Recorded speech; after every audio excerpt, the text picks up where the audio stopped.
আমার অত্যন্ত আদরের, শ্রদ্ধেয় এবং ভালোবাসার দিনী বোনেরা, আসসালামু আলাইকুম ওয়ারাহমাতুল্লাহি ওয়াবারাকাতুহু। রমজানের শেষ ১০ দিন, সুবহানাল্লাহ, এই সময়টাই একজন মুমিনের জীবনের সবচেয়ে মূল্যবান সময়। দেখতে দেখতে রহমত আর মাগফিরাতের দিনগুলো পেরিয়ে আমরা নাজাতের দশকে পা রাখছি। প্রতি বছর ঠিক এই সময়টাতে অনেক বোন আমাকে ইনবক্সে মেসেজ করেন, কল করে খুব আক্ষেপ নিয়ে প্রশ্ন করেন, আপু, আমি তা ছোট বাচ্চার মা, আমি কিভাবে ১০ দিন ইতেকাফ করব? আপু, আমার তো চাকরি আছে, ১০ দিনের ছুটি তো পাব না। আপু, শ্বশুরবাড়িতে একা হাতে সব কাজ করতে হয়, আমাকে তো কেউ ১০ দিন ইবাদতের জন্য ছেড়ে দেবে না। তাহলে কি আপু আমাদের কোনো সুযোগ নেই? আমরা কি কদরের রাতের রহমত থেকে বঞ্চিত হব? আমরা কি ৩ দিন বা ৫ দিনের ইতেকাফ করতে পারব? আজ আমরা এই বিষয়টা খুব পরিষ্কারভাবে বুঝব ইনশাল্লাহ। আমরা জানব ১০ দিনের ইতেকাফ না করতে পারলে আমাদের করণীয় কি। আমরা এমনভাবে বিষয়টা শিখব যাতে কেউ ১০ দিনের ইতেকাফের বিশাল মর্যাদাকে ছোট না করে, আবার যারা বাস্তবেই ১০ দিন পারছেন না তারাও যেন ইবাদতের সুযোগ হারিয়ে হতাশ না হয়ে পড়েন। তাই ভিডিওটি একদম শেষ পর্যন্ত দেখবেন, কারণ আজকের এই আলোচনা হয়তো আপনার এই রমজানকে, এমনকি আপনার জীবনকেও বদলে দিতে পারে। বোনেরা, প্রথমেই আসুন আমরা একটু হৃদয় দিয়ে অনুভব করি ইতেকাফ জিনিসটা আসলে কি। ইতেকাফ মানে হল দুনিয়ার সব ঝামেলা, সব ব্যস্ততা থেকে নিজেকে গুটিয়ে নিয়ে শুধু এবং শুধুমাত্র নিজের রবের দরবারে পড়ে থাকা। আল্লাহ, তুমি আমাকে মাফ না করা পর্যন্ত আমি তোমার দরজা ছাড়ব না, এই যে একটা আকুতি, এটাই ইতেকাফ। সাহি বুখারির হাদিস থেকে আমরা জানতে পারি আমাদের প্রিয় নবী হজরত মুহাম্মদ সাল্লাল্লাহু আলাইহি ওয়াসাল্লাম ইন্তেকালের আগ পর্যন্ত প্রতি বছর রমজানের শেষ ১০ দিন নিয়মিত ইতেকাফ করেছেন। সুবহানাল্লাহ। একটু চিন্তা করুন তো বোনেরা, যার আগের এবং পরের সব গুনাহ আল্লাহ তাআলা ক্ষমা করে দিয়েছেন, তিনি শেষ ১০ দিন নিজের কোমর বেঁধে নিতেন, নিজে জাগতেন, পরিবারের সবাইকে জাগিয়ে তুলতেন। কারণ এই ১০ দিনের ভেতরেই লুকিয়ে আছে লাইলাতুল কাদর, হাজার মাসের চেয়েও শ্রেষ্ঠ এক রজনী। এখন আসি আমাদের মূল মাসালায়। হানাফি মাযহাব অনুযায়ী রমজানের শেষ ১০ দিনের ইতেকাফের হুকুম কি? মনে রাখবেন বোনেরা, রমজানের ২০ তারিখ সূর্যাস্তের আগ থেকে ঈদের চাঁদ দেখা পর্যন্ত যে ১০ দিনের ইতেকাফ, এটা হলো সুন্নাতে মুয়াক্কাদা আলাল কিফায়া। এর মানে কি? এর মানে হল এলাকার মসজিদে যদি একজন পুরুষও ইতেকাফ করেন, তবে পুরো এলাকাবাসীর পক্ষ থেকে এই সুন্নাত আদায় হয়ে যাবে। আর যদি কেউই না করে, তবে পুরো এলাকাবাসী সুন্নাত ছাড়ার গোনাহগার হবে। আর আমাদের বোনদের জন্য নিয়ম হল ঘরের ভেতরে নামাজের জন্য নির্ধারিত নির্দিষ্ট জায়গা বা মসজিদে বাইতে ইতেকাফ করা।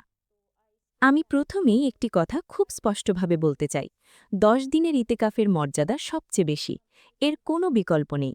আপনার যদি শারীরিক সক্ষমতা থাকে, বাসায় সাপোর্ট থাকে, তবে শয়তানের ধোকায় পড়ে অলসতা করে ১০ দিনের ইতেকাফ ছাড়বেন না।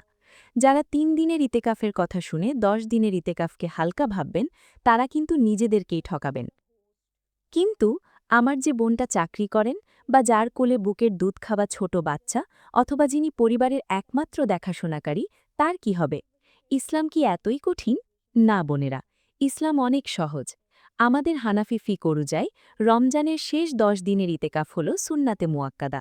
কিন্তু এর বাইরে কেউ যদি চায়, তবে সে নফল ইতেকাফ করতে পারে। আলহামদুলিল্লাহ, নফল ইতেকাফ আপনি ১ দিন, ২ দিন, ৩ দিন, এমনকি কয়েক ঘণ্টার জন্যেও করতে পারেন। তাই আপনি যদি ১০ দিন না পারেন, তবে অন্তত শেষ ৩ দিন বা বিজোড় রাতগুলোকে টার্গেট করে নফল ইতেকাফের নিয়তে বসতে পারেন। তবে হ্যাঁ, বারবার মনে করিয়ে দিচ্ছি, এই ৩ দিনের নফল ইতেকাফ কখনোই ১০ দিনের সুন্নাতে মুয়াক্কাদা ইতেকাফের সমতুল্য হবে না। কিন্তু কিছুই না করার চেয়ে নিজের সর্বোচ্চটুকু চেষ্টা করা আল্লাহর কাছে অনেক বেশি প্রিয়। চলুন এবার জেনে নিই, আপনি যদি ৩ দিনের নফল ইতেকাফ করতে চান, তবে কিভাবে করবেন। আমি ধাপে ধাপে বলে দিচ্ছি। ১. নিয়ত করা। ইতেকাফের জন্য অন্তরের নিয়তটাই আসল, মুখে উচ্চারণ করা জরুরি না। আপনি শুধু মনে মনে নিয়ত করবেন, হে আল্লাহ, আমি তোমার সন্তুষ্টির জন্য আগামী ৩ দিন এই জায়গাটুকুতে নফল ইতেকাফের নিয়ত করছি। ২. ঘরের নির্দিষ্ট জায়গা ঠিক করা। পুরুষরা মসজিদে করেন, আর নারীরা করবেন ঘরের একটি নির্দিষ্ট জায়গায়। আপনার শোবার ঘরের এক কোণে জায়নামাজ বিছিয়ে একটু পর্দা বা ঘের দিয়ে নিতে পারেন। এটাই আপনার জন্য ইতেকাফের স্থান বা মসজিদে বাইত। ৩. সময় নির্ধারণ। আপনি যদি ২৭, ২৮ ও ২৯ রমজান ইতেকাফ করতে চান, তবে ২৬ রমজান মাগরিবের আজানের আগেই আপনাকে আপনার সেই নির্দিষ্ট জায়গাতে বসে যেতে হবে। ৪. পূর্ব প্রস্তুতি। আমার গৃহিণী বোনেরা, ইতেকাফে বসার আগেই পেঁয়াজ রসুন কাটা বা প্রয়োজনীয় রান্নার কাজগুলো একটু গুছিয়ে ফ্রিজে রেখে দেবেন, যাতে ইতেকাফের সময় দুনিয়াবি কাজে সময় নষ্ট না হয়। ইতেকাফে বসে শুধু চুপ করে থাকা কিন্তু ইবাদত নয়, একটি রুটিন করে নেবেন। ক. কোরআন তেলাওয়াত, অর্থসহ কোরআন পড়বেন। ইস্তেগফার, সারা দিন চলতে ফিরতে আস্তাগফিরুল্লাহ পড়বেন। চোখের পানি ফেলে নিজের গুনাহের জন্য ক্ষমা চাইবেন। দরুদ শরীফ, রাসূল সাল্লাল্লাহু আলাইহি ওয়াসাল্লামের প্রতি বেশি বেশি দরুদ পাঠ করবেন। লাইলাতুল কদরের দোয়া, আয়েশা রাদিয়াল্লাহু আনহাকে শেখানো সেই বিখ্যাত দোয়াটি বারবার পড়বেন। আল্লাহুম্মা ইন্নাকা আফুউন তুহিব্বুল আফওয়া ফাফু আন্নি। যে কাজগুলো আপনি করতে পারবেন, যেহেতু এটি নফল ইতেকাফ, আপনি আপনার ওই নির্দিষ্ট জায়গার ভেতরে থেকে প্রয়োজনীয় কথাবার্তা বলতে পারবেন, তবে গীবত বা পরনিন্দা একদম নয়। আপনি সেখানে ঘুমাতে পারবেন, বিশ্রাম নিতে পারবেন, মোবাইল বা ল্যাপটপে শুধু ইসলামী আলোচনা শুনতে পারবেন। ফিকহুল হানাফি অনুযায়ী কিছু কাজে ইতেকাফ ভেঙে যায়, এগুলো খুব মনোযোগ দিয়ে শুনুন। ১. প্রয়োজন ছাড়া জায়গা ত্যাগ। প্রাকৃতিক ডাক, বাথরুমে যাওয়া, অজু বা গোসল যদি ফরজ হয়, ছাড়া আপনি ইতেকাফের ওই নির্দিষ্ট জায়গা থেকে এক কদমও বাইরে যেতে পারবেন না। এখন প্রশ্ন হল, যদি আপনাকে রান্নাই করতে হয়? যেহেতু আপনি নফল ইতেকাফে আছেন, আপনার যদি একান্তই রান্নাঘরে যেতে হয়, তবে আপনার ওই মুহূর্তের ইতেকাফটি ভেঙে যাবে। কিন্তু চিন্তার কিছু নেই, নফল ইতেকাফ ভাঙলে কাজা করা ওয়াজিব হয় না। আপনি রান্না শেষ করে এসে আবার নতুন করে নফল ইতেকাফের নিয়োগ করে বসে যাবেন।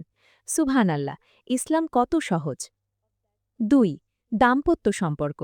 ইতেকাফরত অবস্থায় স্বামী স্ত্রীর বিশেষ সম্পর্ক সম্পূর্ণ নিষিদ্ধ। ৩. মাসিক বা ঋতুস্রাব। ইতেকাফ চলাকালীন যদি পিরিয়ড শুরু হয়ে যায়, তবে সাথে সাথে ইতেকাফ ভেঙে যাবে। কিন্তু বোন, মন খারাপ করবেন না। আপনি যে খাঁটি নিয়ত করেছিলেন, আল্লাহ তাআলা সেই নিয়তের কারণে আপনাকে পূর্ণ ইতেকাফের সওয়াবি দান করবেন, ইনশাল্লাহ। কর্মজীবী বোনদের বলছি, আপনারা চেষ্টা করুন শেষ ৩-৪ দিন ছুটি ম্যানেজ করার।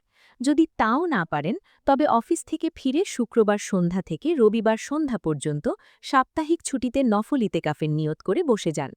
যাদের ছোট বাচ্চা আছে, বাবুকে নিয়েই বসুন। বাচ্চা তো একটু কাঁদবেই, ডিস্টার্ব করবেই। বাচ্চা যখন ঘুমাবে, আপনি তখন জায়নামাজে দাঁড়িয়ে যান। আপনার এই কষ্ট আল্লাহ দেখছেন। পরিবারের সদস্যদের প্রতি অনুরোধ, আপনার স্বামী বা শাশুড়িকে বুঝিয়ে বলুন, আমাকে শুধু এই ৩টি দিন একটু সময় দিন। আমি আপনাদের সবার জন্য আল্লাহর কাছে দোয়া করব। দেখবেন, ইনশাল্লাহ তারা বুঝবেন। আমার প্রিয় বোনেরা, আমরা যদি ১০ দিন নাও পারি, তবুও আমরা হাল ছাড়ব না। আমরা ৩ দিন পারব, ২ দিন পারব, অন্তত বিজোড় রাতগুলোতে পারব। আল্লাহ তাআলা আমাদের দিনের সংখ্যা দেখেন না, তিনি দেখেন আমাদের অন্তরের আকুতিটুকু। তিনি দেখেন তার বান্দি কত কষ্ট করে, কত ক্লান্তি নিয়ে তার সামনে দাঁড়িয়ে চোখের পানি ফেলছে। একবার ভাবুন তো বোনেরা, হয়তো এই রমজানই আমাদের শেষ রমজান। আগামী বছর এই সময়ে আমরা হয়তো মাটির নিচে অন্ধকার কবরে থাকব। তাই যতটুকু পারি, আসুন এই শেষ দিনগুলোকে শুধু আল্লাহর জন্য রাখি। মোবাইল, ফেসবুক, আড্ডা, শপিং সব কিছু থেকে নিজেকে সরিয়ে নিই। দুনিয়ার সব কিছু এখানে পড়ে থাকবে, শুধু আমার ইবাদতটুকু আমার সাথে কবরে যাবে। আজকের এই আলোচনা শোনার পর আমার কোন কোন বোন অন্তত ৩ দিন বা নফল ইতেকাফ করার নিয়ত করছেন? এখনই কমেন্ট বক্সে লিখে ফেলুন, আমি ইতেকাফ করার নিয়ত করেছি। আপনাদের কমেন্ট দেখলে অন্য বোনেরাও উৎসাহ পাবেন। আপনার পরিচিত সব বোনদের, বান্ধবীদের, ফ্যামিলি গ্রুপে ভিডিওটি শেয়ার করে দিন।